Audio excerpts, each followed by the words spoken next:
And so let's look at some examples of what kinds of digital products that you could start selling right now. And nearly everything that you can fit onto your computer and upload onto the internet, you can sell as a digital product. Videos, ebooks, and digital downloads are some of the easiest examples that you might already have sitting on your hard drive that you could turn around and start selling to people. In fact, my very first online business was a site called Train Baseball. My brother and I went to our local batting cage, filmed some videos of us doing some of our favorite baseball hitting drills, and then we put them all together into a video course that we sold for $100. We also love to write about baseball, so we created different short ebooks about how to hit with 2 strikes, how to recognize a curveball, how to get stronger in the gym for a baseball player.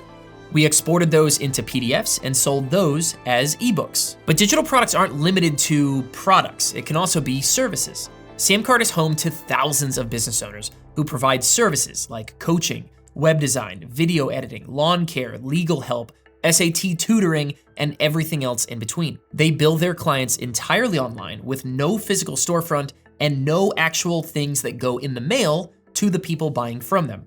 You see, there is an entire world of opportunity out there for selling digital products. And as the co-founder of SamCart, I get to watch tens of thousands of businesses do this stuff every single day. So believe me when I say that selling digital products is the biggest opportunity on the planet right now.